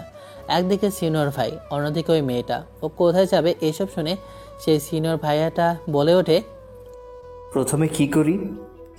কিরে, তুই সিনিয়র বলে মেয়েদেরকে র্যাগ দিস নাকি? না ভাইয়া, একদম না। না ভাইয়া, ও মিথ্যে বলছে। আমাকে দিয়ে ও মাথা টিপিয়েছে। আমার মতো এমন একটা সুন্দরী মেয়েকে দিয়ে ও এসব করাইছে বলেন? না, একদম ঠিক করে নাই। মেয়েটা কিন্তু বলদ দেখতে। সিনিয়র ছেলেটাকে ভালোভাবে পটিয়ে নিয়েছে। তখন ছেলেটা বলে, তুমি যাও, আর তোমার ফেসবুক আইডিটা আমাকে দিয়ে যাও। মেয়েটা অনেকটাই চালাক, তাই ছেলেটাকে পটিয়ে ওখান থেকে চলে যায়। আর যাওয়ার সময় বলে, ওনাকে ছেড়ে দিন, উনি অনেক ভালো, কিন্তু পাশে যে ছেলেটা আছে ওকে একটু ভালো করে সাইজ করে দিন, কারণ ও খুবই অসভ্য। এই যে ম্যাম, প্লিজ এমনটা করবেন না আমার সাথে। আমি ছোট একটা বাচ্চা মানুষ, আমাকে এইভাবে বলবেন না। ওই তো বাচ্চা মানুষ, তো একটু পিটিয়ে যদি সোজা করে দেন তাহলে যদি একটু মানুষ হয়। মেয়েটা কথাটা বলে ওখান থেকে কেটে পড়ে। মেয়েটার কথাবার্তা বুঝে আমি বুঝতে পারলাম মেয়েটা খুবই স্মার্ট। কিরে, তোর নাম কি আর কোথা থেকে এসেছিস? তোর তো দেখি অনেক সাহস। তুই সিনিয়র পরিচয় দিয়ে মেয়েদেরকে র্যাগিং করতে এসেছিস। তোর তো এখন প্যান্ট খুলে রেখে দেব আমি। তখন আমি দেখলাম গতির সুবিধা না, তাই আমি ছেলেটার কাছে এসে বলতে শুরু করলাম, ভাইয়া, আপনি কি কখনো দেখেছেন? আপনি কিন্তু দেখতে একদম নায়কের মতো লাগেন। আমার কথা শুনে ছেলেটা এবার ওর রাগী মাথার চুলগুলো ঠিক করতে করতে বলে ওঠে, হ্যাঁ, মানুষ বলে আমি নাকি নায়ক। সত্যি বলতে ছেলেটা দেখতে কালো আর মোটা, কিন্তু কালার মোটা ছেলেদেরকে যদি একটু প্রশংসা করা হয় তারা মেয়েদের মতো এমন ফুলে ফুলে ওঠে। ভাইয়া আছে, কিন্তু আপনাকে সে লাগছে। আপনি যে মেয়েকে প্রপোজ করবেন সে কিন্তু আপনাকে অ্যাকসেপ্ট করে নেবে। আমি ঈশানকে চোখ টিপে বললাম, আমি যেমন বলছি ঠিক তেমনটাই যেন ও বলে। আমার কথা শুনে ও বোঝা যায়। হ্যাঁ ভাইয়া, ও ঠিকই বলেছে। আপনি চাইলে কিন্তু ওই মেয়েটার সাথে রিলেশন করতে পারেন। আপনি মেয়েটাকে তো দেখেছেন, মাশাআল্লাহ, আর আপনার সাথে অনেক সুন্দর মানাবে। তোরা দুজন আমার কাছে আয়। তখন আমরা দুজনে ছেলেটার কাছে আসলাম। তখন ছেলেটা আমাদের দুজনের কাঁধে হাত দিয়ে বলে ওঠে, তোদের দুজনকে আমার খুব ভালো লেগেছে। যা, তোদেরকে আমি ছেড়ে দিলাম। তখন আমার ঈশান দুজনে ছেলেটার ওখান থেকে চলে যায়। এরপর আমরা সোজা ক্লাসে গিয়ে বসি আর দুজন হাসাহাসি করতে লাগলাম। তখন ঈশান বলে ওঠে, গাধাটাকে ভালো বোকাই বানালি তুই। তাহলে কিন্তু আমাদের খবর ছিল। যে মেয়েটাকে আমি র্যাগিং করতে চেয়েছিলাম সেই মেয়েটাকে দেখলাম ক্লাসের মধ্যে প্রবেশ করছে। আসলে এটা অসম্ভব সুন্দরী। মেয়েটাকে দেখে আমি প্রথমে ক্রাশ খেয়ে গিয়েছিলাম, তাই তো মেয়েটার সাথে এমন করেছি। ভাই দেখ না, মেয়েটা কিন্তু অসম্ভব সুন্দরী। আমার কিন্তু খুব ভালো লেগেছে। ভাই, ভালো লেগেছে ঠিক আছে, আগে নিজের মনকে দেখ। তুই ওকে সত্যি ভালোবাসিস নাকি শুধু ভালো লাগা? যদি সত্যি ভালোবাসিস তখন না হয় পরে ভেবে দেখা যাবে। আমরা দুজনে কথা বলছি, তখনই দেখলাম মেয়েটা আমাদের মাঝখানে এসে আমার কাছে এসে বলে ওঠে, আচ্ছা, একটা কথা বলবেন? আপনার মতো এমন ভালো আর ভদ্র ছেলে থাকতে কিন্তু আপনার পাশে যে বন্ধু সব কিছু উল্টো। এমন বন্ধু কি করে আপনার সাথে আছে যেই ফাজিল বেয়াদব উগান্ডার বাঁদর সব কিছু। বন্ধু, এই মেয়েটাকে থামতে বল, না হলে কিন্তু একজোট এখন লেগে যাবে মারামারি। আমি কিন্তু একে আর ছাড় দিব না, ভূমিকম্প ঘটিয়ে ফেলবো। আমি কিন্তু আপনার বন্ধুকে ছাড়বো না। একদম মেরে না নাক মুখ সব কিছু ফাটিয়ে হসপিটালে পাঠিয়ে দেবো। সমস্যা নেই, বিলটা না হয় আমিই দিয়ে দিব। আচ্ছা, এসব ঝগড়া বাদ দিন। আপনিও নতুন, আমরাও নতুন। যাই হোক, আমি হচ্ছি নিলয় আর ও হচ্ছে ঈশান। আমরা দুজন আমাদের পরিচয় দিলাম, এবার আপনার পরিচয়টা দিন। আমি হাত বাড়িয়ে কথাটা বললাম। তখন মেয়েটা আমার হাতে হাত মিলে ঈশানের দিকে বাঁকামুখ করে তাকিয়ে বলল, আমি শ্রাবণী, আমার বাসা এখানেই, ঢাকায়। আমি বাসা থেকে এখানে আসা যাওয়া করি। আমি এখানে নতুন অ্যাডমিশন নিয়েছি। আগে অন্য একটা ভার্সিটিতে ছিলাম, কিন্তু আমার কাছে ওই ভার্সিটিটা এতটা ভালো লাগেনি। কিন্তু এই ক্যাম্পাসটা অনেকটা সুন্দর, তাই আমি এখানে অ্যাডমিশন নিয়েছি। মেয়েটার সাথে আরও কিছু সময় কথা বললাম। এরপর মেয়েটাকে একটা পাশের সিট দিয়ে দিই। তখন মেয়েটা পাশের সিটে গিয়ে বসলো। তখনই সবাই গুড মর্নিং বলে দাঁড়িয়ে পড়লো। সবার সাথে আমিও একসাথে দাঁড়িয়ে পড়লাম। তখনই দেখলাম একটা মেয়ে শাড়ি পরে ভিতরে প্রবেশ করছে। মেয়েটা মনে হয় আমাদের ক্লাসের টিচার। এত সময় আমি মেয়েটার চেহারার দিকে তাকাইনি। আমি যখন মেয়েটার দিকে তাকিয়েছি তখন যেন আমার পায়ের নিচ থেকে মাটি সরে গেল। কারণ মেয়েটা যে আর কেউ না, আমার সাথে যে মেয়েটার দুর্ঘটনার মধ্যে বিয়ে হয়েছিল সে মেয়েটা। মেয়েটার ভেতরে প্রবেশ করতে সবার উদ্দেশ্যে বলে ওঠে, গুড মর্নিং এভরিওয়ান, আশা করি তোমরা সবাই ভালো আছো। আর এখানে আমাদের নতুন অনেক স্টুডেন্ট অ্যাডমিশন নিয়েছে, তাই তোমরা সবাই একে একে পরিচয়টা দাও নিজেদের মধ্যে। আমি হচ্ছি নীলা চৌধুরী, তোমাদের ম্যাডাম এবং প্রিন্সিপাল দুটোই। আমি তোমাদেরকে ইংলিশ পড়াবো। মেয়েটার নাম তাহলে হচ্ছে নীলা। আমি মেয়েটার নাম জানি না। যবে থেকে আমার সাথে মেয়েটার পরিচয় হয়েছিল তবে থেকে আমি একটিবারও মেয়েটার নাম জানতে চাইনি। তখনই মেয়েটি দেখলাম একদম নিস্তব্ধ হয়ে দাঁড়িয়ে গেল। কারণ তো অবশ্যই আছে, কারণ মেয়েটার সামনে থেকে একদমই আমার দিকে লক্ষ্য করলো। লক্ষ্য করে তাকাতে একদম স্থির হয়ে দাঁড়িয়ে গেল। আমার সাথে যে ছেলেটার এভাবে দেখা হবে আমি কখনো ভাবতেও পারিনি। আমি অনেক খুশি হয়েছি, কারণ আমি প্রথম থেকেই তাকে ভালোবেসেছি, তাকে আবার খুঁজেও পেয়েছি। যেটাকে আমি কত খুঁজেছি কিন্তু কোথাও পাইনি। এখন তুমি কোথায় যাবে চান্দু? আমি তো তোমাকে আমার ভালোবাসা দিয়ে আবার নিজের করে নেব। আমি চাই না তোমাকে আর হারাতে, তাই আমি অনেক খুশি। ছেলেটার কাছে গেলাম, ছেলেটার কাছে গিয়ে বললাম, তোমার নাম কি? না মানে তুমি তো এখানে নতুন স্টুডেন্ট, তাই তোমার নাম আর তোমার পরিচয়টা জানতে চাইছি আমি। সবাইকে ছেড়ে যে আমাকে জিজ্ঞেস করেছে, তাই আমি সব কিছু একটু বুঝতে পেরেছি। তাই আমি কিছু লোকালাম না, মেয়েটাকে সব কিছু খুলে বলি। আমার নাম নিলয়। আসলে আমি একটা এতিম একজন মানুষ। আমার মা বাবা বলতে আর কেউ নেই পৃথিবীতে। আপন বলতে আমি একজনই। আমি নিজের খরচ নিজে চালিয়ে আজ এ পর্যন্ত এখানে এসে দাঁড়িয়েছি। পড়ালেখা ভালো বিদায়, শেষ বিদায় আমি এই ঢাকা ইউনিভার্সিটিতে চান্স পেয়ে অ্যাডমিশন নিয়েছি। আচ্ছা, ওর নাম হচ্ছে তাহলে নিলয়। কিন্তু ওর কথা শুনে আমার অনেক কষ্ট লাগলো, কারণ ও এতিম। সমস্যা নেই, আমি আমার ভালোবাসা দিয়ে ওর সব কষ্ট বুঝিয়ে দেব। কথাটা বলতেই মনের অজান্তেই একটু হেসে দিলাম। আমি আর কিছু বললাম না। কথাটা বলে আমি বসে পড়লাম। তখন সবাইকে বসতে বলে নীলা তার নিজের মতো করে পড়াতে লাগলো আর বারবার আমার দিকে তাকাতে লাগলো। ক্লাস শেষে নীলা আমার দিকে তাকিয়ে বলে ওঠে, ক্লাস শেষ হলে তুমি আমার সাথে দেখা করো। আমি কিছু বললাম না, মাথা নাড়িয়ে হ্যাঁ শব্দটা বললাম। দেখলাম নীলা অনেকটা খুশি। ও খুশি মনে ক্লাস থেকে বের হয়ে যায়। আমিও চুপচাপ ক্লাস করতে থাকি। আমি ক্যাম্পাসে বসে আছি, ঈশান আমি গল্প করছি। তখনই দেখলাম নীলা আমাদের সামনে আসে। সামনে এসে ঈশানকে বলে, তুমি একটু বাইরে যাও তো, ওর সাথে আমার কিছু কথা আছে। তুমি একটু আমাদের একা ছেড়ে দাও। ঈশান হঠাৎ করে প্রিন্সিপাল ম্যামকে সামনে দিকে একটু ভয় পেয়ে যায়। এরপর আমার সাথে কী কী কথা ওর একটু টেনশনে পড়ে যায়। তখন ঈশান আমতা আমতা করে প্রিন্সিপাল ম্যাম মানে নীলাকে বলে ওঠে, ম্যাম, ওকে কিছু করেছে? আসলে নতুন ঢাকা শহরে কিছু জানে না। যদি কিছু ভুল করে থাকে তাহলে ওকে মাফ করে দেন। আমি আপনার কাছে ক্ষমা চাচ্ছি। তার জন্য যা করতে হয় আমি তাই করব। এই ছেলে, তোমাকে আমি এত কথা জিজ্ঞেস করতে বলেছি? ওর সাথে কি হয়েছে না হয়েছে আমি তো বুঝে নিচ্ছি। তোমাকে এখন এখান থেকে যেতে বলেছি না? তুমি এখান থেকে যাও। আর এত কথা কেন বলছো? আমার প্রথমত একটু হাসি পেল, কারণ দেখলাম ঈশান ভয় পেয়ে ওর চোখ দুটো কেমন চলচল করছিল। আর একটা বকা দিলে মনে হয় ওর চোখ দিয়ে পানি পড়ে যাবে। নীলাকে মনে হয় ও একটু গরম স্বভাবের, কিন্তু আমার কাছে আসলে কেমন জানি বাচ্চাদের মতো হয়ে যায়। বন্ধু, তুই আবার কি আকাম করেছিস যার জন্য ম্যাম এতটা রেগে আমার সাথে কথা বলছে? উনি তো আমাকে ঠিকভাবে চেনেও না, তারপরে এমন কেন করছে? ঈশানকে ইশারায় চলে যেতে বললাম, তাই ঈশান ওখান থেকে চলে যায়। তখন আমার কাছে নীলা এসে পাশে বসে। ক্যাম্পাসটা কেমন নিস্তব্ধতা বিরাজ করছে। আশেপাশে কেউ নেই, কারণ প্রিন্সিপাল ম্যাম ক্যাম্পাসে এসেছে, তাই আশেপাশের ছেলেমেয়েরা ওখান থেকে অন্য সাইডে চলে গিয়েছে।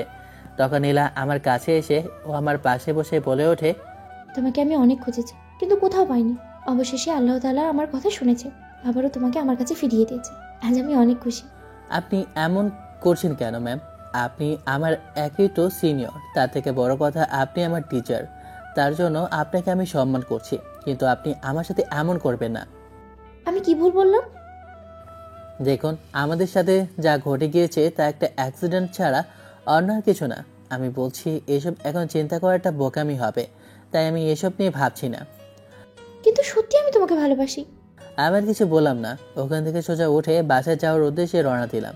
তখনই দেখলাম গেটের সামনে ঈশান দাঁড়িয়ে আছে। ঈশান আমাকে দেখে নিজে থেকে আমার কাছে এসে বলে ওঠে, কিরে ভাই, কিছুই তো বুঝলাম না। ম্যাডামের সাথে তোর আবার কি হচ্ছে? আর তুই কি আগে থেকে ম্যাডামকে চিনিস নাকি? আমি তখন ঈশানকে আমার সাথে ঘটে যাওয়া সকল কিছুই খুলে বলি। সব কিছু শোনার পর ঈশান বলে ওঠে, তাহলে তো মনে হচ্ছে নীলা ম্যাম তোকে ভালোবেসে ফেলেছে, তাই তো বারবার তোর কাছে বেহায়ার মতো ছুটে আসছে।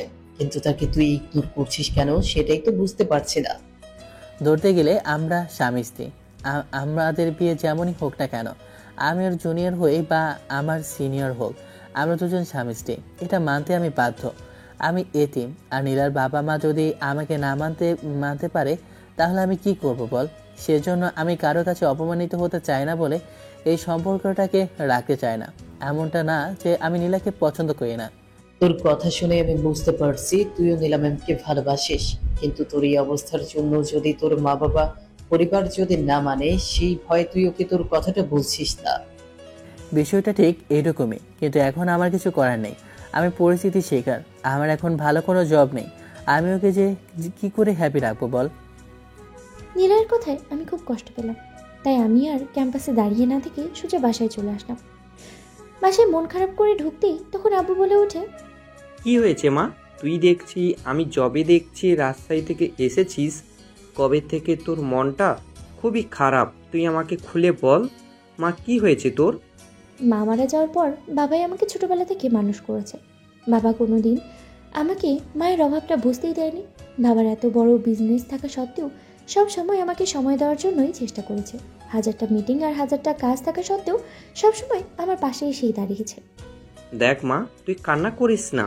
তোর চোখের পানি আমি যে সহ্য করতে পারি না। তোর জন্য আমি ছোটবেলা থেকে তুই যা চেয়েছিস আমি তোকে তাই এনে দিয়েছি।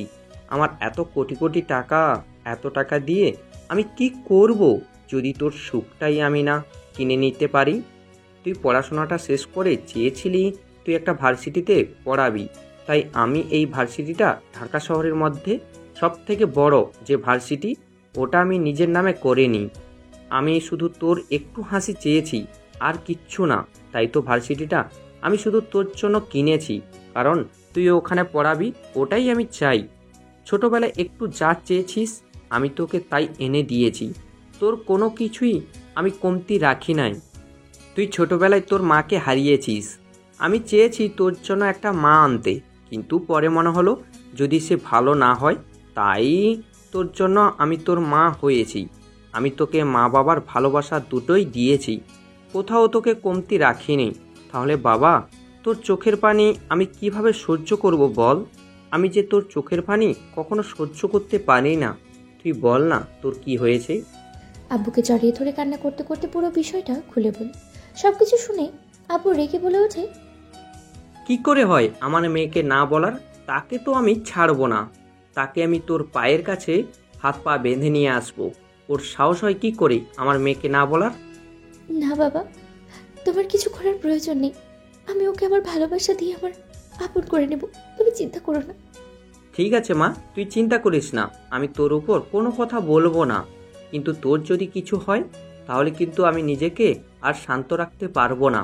তুই এক কাজ কর, তুই বাসায় যা, বাসায় রান্না করাই আছে, তুই খেয়ে শুয়ে পড়, আমি একটু পরে আসতেছি। ঈশান একটা কথাও শুনলো না। পেছন থেকে অনেক ডেকেছি, কোথায় গিয়েছে জানি না। আমি বাসায় যাই। বাসায় গিয়ে খাওয়া দাওয়া করে শুয়ে পড়ি। প্রায় ঘন্টাখানেক পর পেছনের দরজার মধ্যে কড়া নাড়ে। তখন দরজা খুলে দিতেই ঈশান আমার কাছে এসে বলে ওঠে, আমি এত সময় কোথায় ছিলাম তুই জানিস? তুই যদি আমাকে না বলিস তাহলে আমি কিভাবে জানবো যে তুই এত সময় ধরে কোথায় ছিলি?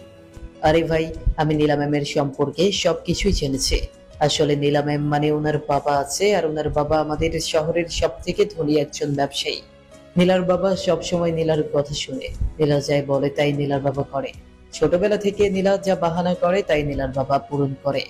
আর নীলার বাবা কখনো তার মেয়ের পছন্দের জিনিসকে আমোদ প্রকাশ করে না। আর এই কথা সত্যি যে নীলা ম্যাম তোকে অনেক ভালোবাসতো, কিন্তু তোর কথা তো আমি কিছুই বুঝতে পারছি না। দেখ ভাই, আমার কথা এতটুকুই যে আমি যোগ্য মানুষ হয়ে তখন নীলার সামনে দাঁড়াতে চাই। এমনটা না জেনে রাখ, আমার ভালো লাগে না। তোকে তো আমি আগেই বলেছি এদিকে আমার নীলাকে খুবই ভালো লাগে, আর আমি ওকে সত্যিই ভালোবাসি। কিন্তু আমি ওকে এই কথাটা এখন বলবো না। যখন আমি ওর যোগ্য হব তখন আমি এই কথাটা বলতে বাধ্য। ঠিক আছে, তোর যা ভালো মনে হয়, কিন্তু এতটুকু তোকে আমি বলছি, নীলা ম্যাম কিন্তু সত্যি তোকে ভালোবাসে। আর ভালোবাসাটা যদি গভীর হয় তাহলে কিন্তু অনেক কিছু হয়ে যেতে পারে, ভেবে চিন্তে করিস কিন্তু। ঈশানের সাথে আরও কিছু কথা বলে এরপর দুজন একসাথে ঘুমিয়ে যায়। সকালবেলা দুজন একসাথে উঠে রেডি হয়ে ভার্সিটির উদ্দেশ্যে রওনা দেয়। 10 মিনিট পর ভার্সিটির সামনে এসে পৌঁছায়। আমার ঈশান দুজনে যাচ্ছি ক্যাম্পাসের দিকে। ক্যাম্পাসে প্রবেশ করতে তখন দেখলাম ওই দিনের বড় ভাই এসে আমাদের কাছে বলতে লাগলো, এই যে ছোট ভাইরা, তোমরা একটু এদিকে আসো তো, তোমাদের সাথে কিছু কথা আছে আমার, পার্সোনাল, সামনে আসো। আমার ঈশান ছেলেটার কাছে গেলাম।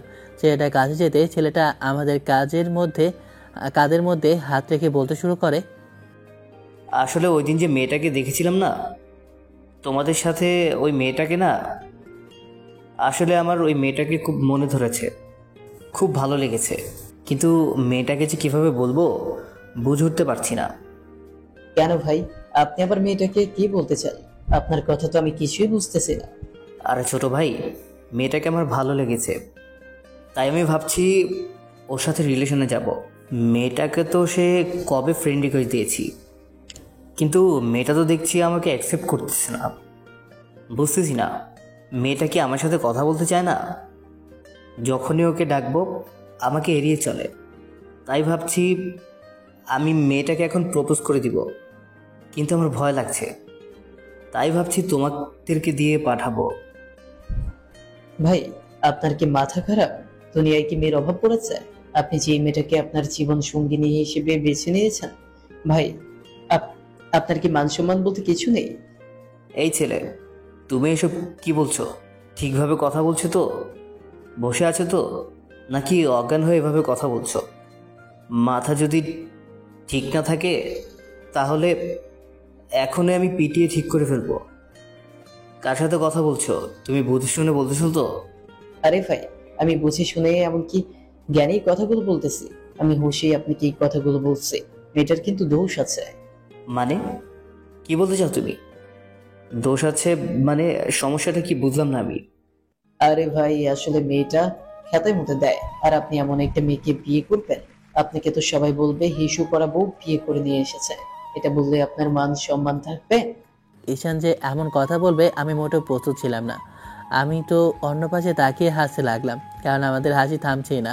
তখন ছেলেটা বলে ওঠে, কি বলছিস তুই? কথাটা সত্য নাকি? ছি ছি ছি, তাহলে আমি ওই মেয়েটাকে এতদিন ধরে পাগলের মতো ভালোবেসে আসছিলাম। এটা যদি আমি জানতাম তাহলে কোনোভাবেই না। তোরা আমার ভালো উপকার করেছিস। আমি যে মেয়েটাকে ভালোবাসি তাহলে ওকে একটিবারের জন্য আমার কথা বলবি না, এই বলে দিলাম তোদেরকে। আল্লাহ আমার তাহলে বাঁচাইছে এই মেয়ের হাত থেকে। আমাকে তো মানুষ বলবে হিসু করা বউ নিয়ে এসেছে। তাহলে আমি গেলাম ভাই, এই রাস্তায় আমি আর নাই।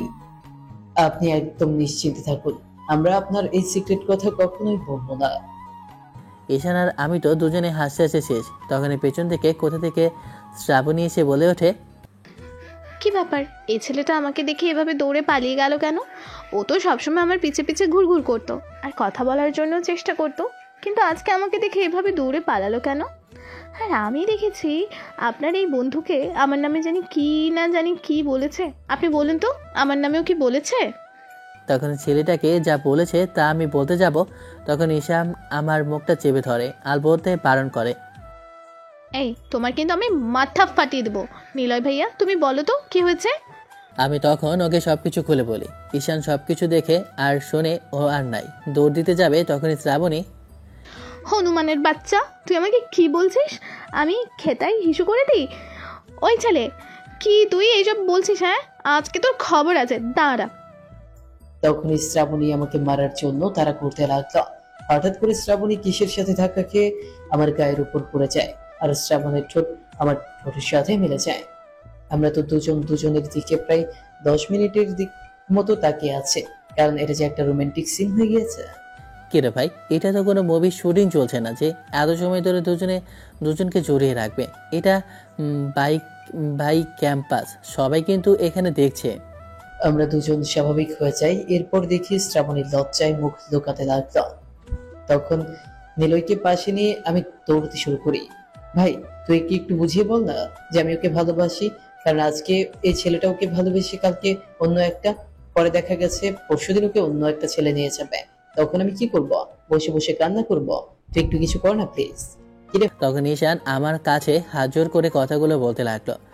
পরে এমন অবস্থা দেখে আমার খুব হাসি পাচ্ছে। আচ্ছা ঠিক আছে ভাই, আমি ওকে বলছি, তুই এখানে দাঁড়া। কথাটা বলে আমি গেলাম। তখন দেখলাম শ্রাবণী দাঁড়িয়ে আছে। আমি শ্রাবণীর কাছ থেকে শ্রাবণীকে বলে উঠি, তোমার এই ফাজিল বন্ধু তোমাকে আবার কানে কানে কি বলেছে? ও সবসময় শয়তানের মতলবের মধ্যে রাখে। আসলে তুমি যা ভাবছো তেমনটা না, আসলে ও খুব ভালো একটা ছেলে। আর সত্যি বলতে ও তোমাকে অনেক বেশি ভালোবাসে, কিন্তু ভয়ে বলতে পারছে না। তুমি যদি ওকে না করো। এখানে না করার কি আছে? ও বোঝে না আমিও ওকে ভালোবাসি? না হলে কি আমি ওর সাথে সাথে কখনো থাকতাম, একসাথে তোমার সাথে তোমাদের সাথে বসতাম, ওকে কখনো ওর দিকে তাকিয়ে দেখতাম? আমি অবশ্য অনেকবার খেয়াল করেছি যে শ্রাবণী ঈশানের দিকে বারে বারে তাকায়। এই বিষয়টা আমি লক্ষ্য করেছি। ও তো তোমাকে প্রপোজ করতে ভয় পাচ্ছে। এক কাজ করো না, তুমি ওকে প্রপোজ করে দাও। এগুলো আমার কিভাবে করে? আমি তো এসব পারি না বলতে। তুমি এক কাজ করলে করতে পারো। আমার সামনে একটু এসে হাঁটু গেড়ে বসে তোমার মনে যা আছে তা তুমি বলতে পারো। তুমি আমাকে দিয়ে ট্রাই করো, পরে না হয় ঈশানকে বলবে পরে কথাগুলো। শ্রাবণী তাই করলো, হাঁটু গেড়ে আমাকে প্রপোজটা বোঝাচ্ছিল। তখনই কোথা থেকে, এই মেয়ে, তোর তো সাহস কম না? তুই আমার স্বামীকে প্রপোজ করিস? তুই জানিস না ও বিবাহিত, আর আমি ওর স্ত্রী। তুই আমার স্বামীকে প্রেমের প্রস্তাব দিতে পারিস? পুরো ভার্সিটির সবাই হা করে তাকিয়ে রইল নীলার এমন কাণ্ডে। আমি একটু লজ্জা পেলাম। আমি ভাবলাম যে নীলা হয়তো বা মাথা খারাপ হয়ে গেছে, না হলে পুরো ভার্সিটির সামনে এমন একটা কাজ করে এটা তো কোনোভাবেই মানা যায় না। খেয়াল করলাম নীলার রাগ যেন এখনও কমছে না। নীলা শ্রাবণীকে আরও একটা থাপ্পড় দিতে যাবে, তখন আমি ওর হাত ধরে ফেলি। আপনি নিজেকে কি মনে করেন? আপনি যা ইচ্ছে তাই করবেন? আমি কি আপনাকে একবারও বলেছি আমি আপনার স্বামী? আমি তো আপনাকে একবার বলেই দিয়েছি যে যা হয়েছে আমাদের মধ্যে এটা দুর্ঘটনা ছাড়া অন্য কিছুই না। তারপরও আপনি কেন বারবার একটা কথাই বলে চলেছেন? নিলয়, তুমি আমাকে মারলে? তোমাকে আমার জীবনের চাইতেও বেশি ভালোবেসেছি, আর তুমি কি না আমাকে? নীলা কান্না করতে করতে ভার্সিটি ত্যাগ করলো। আমি শুধু ওর চলে যাওয়ার দিকে চেয়ে রইলাম। তখনই গালে হাত দিয়ে শ্রাবণী বলে ওঠে, কিরে ভাই, এখানে হচ্ছেটা কি? আমাকে ম্যাম থাপ্পড় মারলো কেন?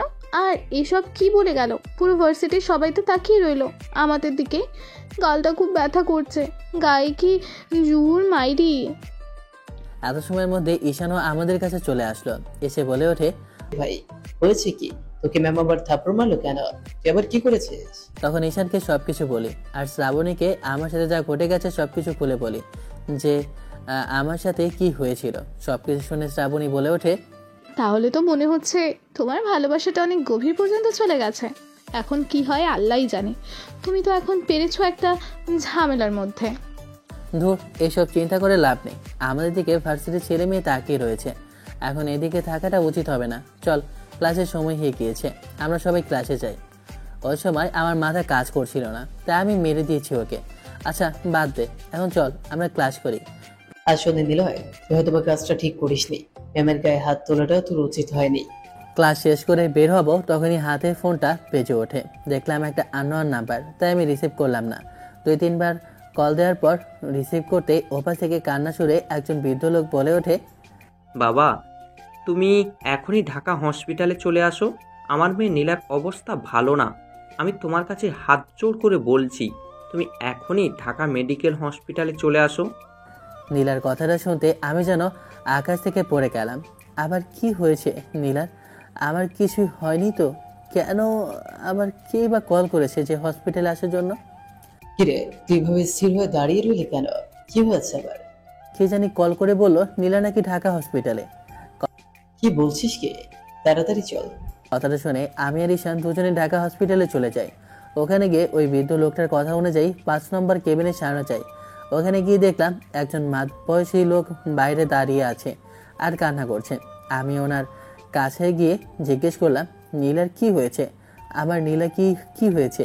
তখন ওই বৃদ্ধ লোকটা আমাকে জড়িয়ে ধরে কান্না করতে করতে বলে ওঠে, বাবা, আমি তোমার কাছে হাত জোর করে বলতেছি, তুমি আমার মেয়েটাকে বাঁচাও। আমার মা মরা একমাত্র মেয়ে, ওকে ছাড়া যে আমি বাঁচবো না। নীলার হয়েছেটা তো কি? আপনি তো আগে আমাকে সে বিষয়টা বলবেন। নীলা আজকে সকালে ভার্সিটি থেকে এসে সোজা বিষ খেয়ে ফেলে।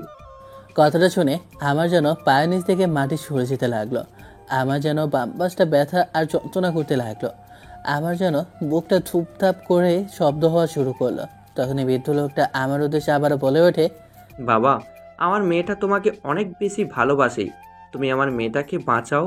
আমার মেয়েটা যে তোমাকে ছাড়া বাঁচবে না।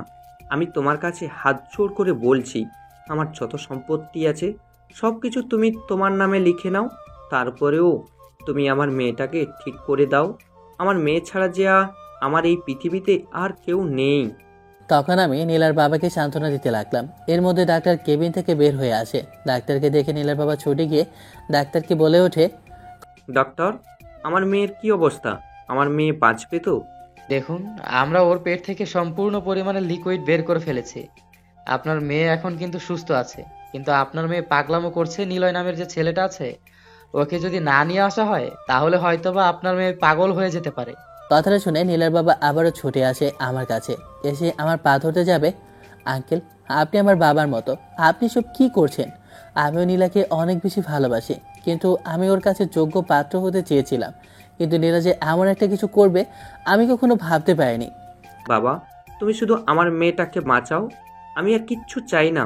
এতটুকু চাই, তুমি আমার মেয়েটাকে বাঁচাও। আমি আর কিছু বললাম না। নীলার কেবিনে প্রবেশ করলাম। ওখানে প্রবেশ করে দেখি নীলা পাগলামো শুরু করেছে। আমি নীলয়কে ছাড়া বাঁচব না। নীলয় যদি আমার না হয় তাহলে আমি এই জীবনে কি লাভ?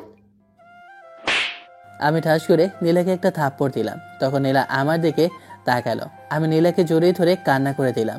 তখন আমাকে ধরে কান্না করে দিল। নীলয়, প্লিজ তুমি আমাকে ছেড়ে যেও না। আমি তোমাকে অনেক বেশি ভালোবাসি, তোমাকে ছাড়া আমি বাঁচবো না।